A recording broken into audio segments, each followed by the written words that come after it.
Era una tarde calurosa y el vagón de ferrocarril, como era de suponer, estaba sofocante y la próxima parada era Templecombe, casi una hora después. Los ocupantes del vagón eran una niña pequeña, otra niña más pequeña aún y un niño también pequeño.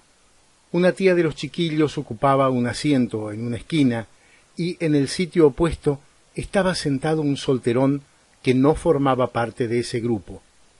Pero las niñas pequeñas y el niño pequeño decididamente ocupaban la totalidad del compartimiento. Tanto la tía como los niños eran conversadores, de una manera limitada y persistente que recordaba las atenciones de una mosca doméstica que se niega a ser desalentada. Casi todas las frases de la tía parecían comenzar con las palabras «no lo hagas», y casi todos los comentarios de los niños comenzaban «¿por qué?». El solterón no decía nada en voz alta. «No lo hagas, Cyril, no lo hagas», exclamó la tía, cuando el niño pequeño comenzó a porrear los almohadones del asiento, produciendo una nube de polvo con cada golpe. «Ven a mirar por la ventanilla», agregó. El sobrinito se acercó a regañadientes a la ventanilla. «¿Por qué están sacando esas ovejas de la pradera?», preguntó. «Supongo que las están conduciendo a otra pradera, en la que habrá más pasto», dijo la tía débilmente. «Pero hay mucho más pasto en esa pradera», protestó el niño. «Lo único que hay es pasto. Tía, hay mucho pasto en ese campo». «Quizá el pasto del otro campo sea mejor», sugirió ilusoriamente la tía. «¿Por qué es mejor?», fue la rauda e inevitable pregunta. «Oh, miren esas vacas», exclamó la tía. En casi todos los campos, a lo largo de la vía férrea, había vacas o novillos, pero la mujer habló como si le estuviese mostrando una rareza. «¿Por qué es mejor el pasto del otro campo?», persistió Cyril. El ceño fruncido del solterón estaba comenzando a tomar muy mal cariz. La tía decidió para sus adentros de que se trataba de un hombre duro y antipático. Le fue completamente imposible llegar a una decisión satisfactoria con respecto al paso del otro campo. La niña más pequeña cambió de tema comenzando a recitar «En el camino a Mandalay».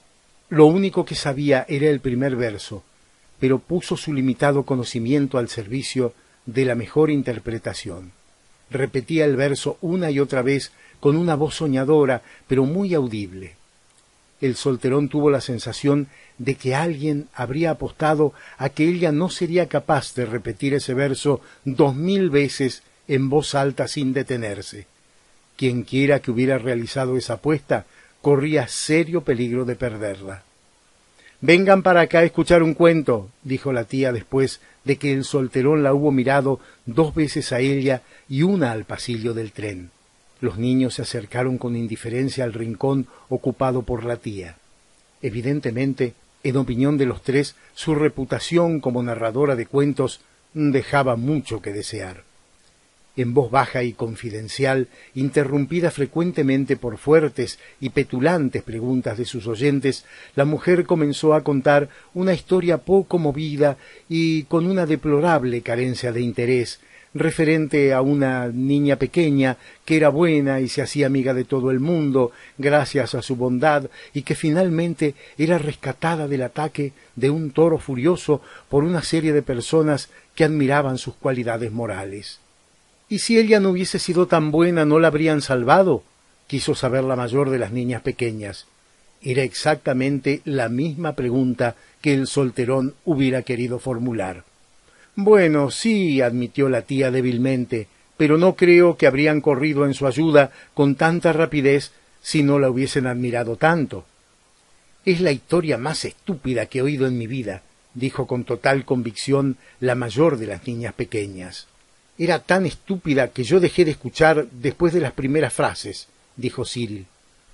La niña más pequeña no hizo ningún comentario sobre el cuento, pero hacía rato que había recomenzado una murmurada repetición de su verso favorito. «Usted no parece ser una narradora de cuentos muy exitosa», dijo repentinamente el solterón desde su rincón. La tía se puso de inmediato a la defensiva ante ese ataque inesperado. «Es muy difícil contar cuentos que los niños puedan entender y apreciar», dijo tiesamente. «No estoy de acuerdo con usted», contestó el solterón. A lo mejor a usted le gustaría contarles un cuento, fue la réplica mordaz de la tía. Cuéntenos un cuento, rogó la mayor de las niñas pequeñas. Había una vez, comenzó diciendo el solterón, una niña pequeña llamada Berta, que era extraordinariamente buena. El interés que se había despertado en los niños inmediatamente comenzó a debilitarse. Todos los cuentos eran espantosamente parecidos, sea quien fuere quien los contase. Hacía todo lo que le indicaban, siempre decía la verdad, no se ensuciaba la ropa, comía los budines de leche igual que si fuesen tartas de dulce, aprendía perfectamente sus lecciones y era sumamente amable. ¿Era hermosa?, preguntó la mayor de las niñas pequeñas. No tan hermosa como ustedes, pero era espantosamente buena.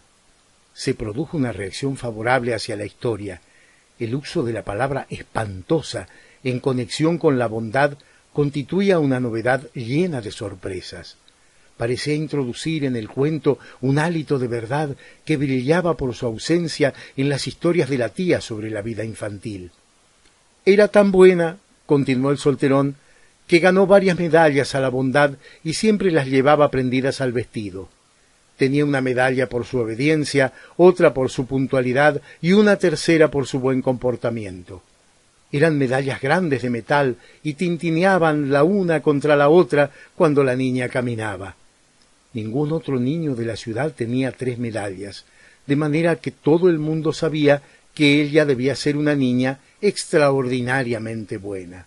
Espantosamente buena, citó Cyril. Todo el mundo hablaba sobre la bondad de la niña, de modo que el príncipe del país se enteró y dijo que ya que ella era tan buena, le permitiría caminar una vez por semana por su parque, que quedaba justo en las afueras de la ciudad. Se trataba de un parque hermoso, al que no se permitía entrar a los niños jamás, de modo que fue un gran honor para Berta que le permitieran ir. ¿Había ovejas en el parque?, preguntó Cyril. No, dijo el solterón, no había ovejas. ¿Por qué no había ovejas?, fue la inevitable pregunta que sugirió esa respuesta. La tía se permitió esbozar una sonrisa que prácticamente era una mueca burlona. No había ovejas en el parque, dijo el solterón, porque la madre del príncipe había soñado una vez que su hijo sería matado por una oveja o bien por un reloj que se le caería en la cabeza. Por ese motivo el príncipe no tenía ovejas en el parque ni relojes en el palacio. La tía tuvo que reprimir una exclamación admirativa. ¿Y al príncipe lo mató una oveja o un reloj?, preguntó Cyril. Todavía está vivo, de modo que no podemos saber si el sueño se convertirá en realidad, dijo despreocupadamente el solterón. De todos modos, no había ovejas en el parque, pero había muchos chanchitos corriendo por todas partes. ¿Y de qué color eran? Negros con caras blancas, blancos con manchas negras, todos negros, grises con manchas blancas, y algunos eran todos blancos. El narrador de cuentos hizo una pausa para permitir que la idea total de los tesoros del parque penetrara en la imaginación de los niños. Entonces continuó. A Berta le dio pena que no hubiera flores en el parque. Le había prometido a sus tías, con lágrimas en los ojos, que no arrancaría ninguna de las flores del bondadoso príncipe y estaba decidida a cumplir su promesa, de manera que, por supuesto, se sintió tonta al descubrir que no había flores para arrancar. ¿Por qué no había flores? Porque los chanchitos se las habían comido todas, dijo rápidamente el solterón. Los jardineros le habían dicho al príncipe que no era posible tener chanchitos y flores a la vez, de modo que él decidió tener chanchitos en lugar de flores. Se produjo un murmullo de aprobación ante la excelente decisión del príncipe. ¿Tanta gente habría decidido lo contrario? Había una cantidad de otras cosas maravillosas en el parque. Estanques con peces dorados y azules y verdes, y árboles con hermosas cotorras que decían cosas inteligentes en cualquier momento, y pájaros que canturreaban todas las melodías populares del momento. Berta se paseaba de aquí para allá y se divertía inmensamente y pensó: si yo no hubiera sido tan extraordinariamente buena, no me habrían permitido venir a este hermoso parque y gozar de todo lo que se puede ver en él. y, mientras caminaba, sus 3 medallas tintineaban una contra la otra, recordándole lo buena que era.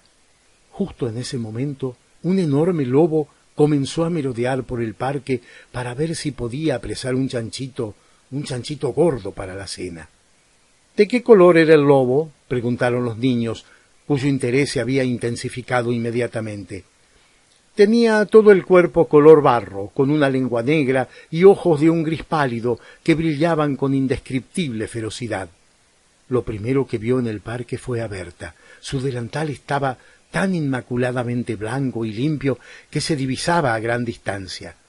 Berta vio al lobo que se acercaba a ella y comenzó a desear que nunca le hubieran permitido ir al parque. Corrió tan rápido como pudo y el lobo la persiguió con enormes saltos. Consiguió llegar hasta el matorral de mirtos y se escondió en el más tupido de los arbustos.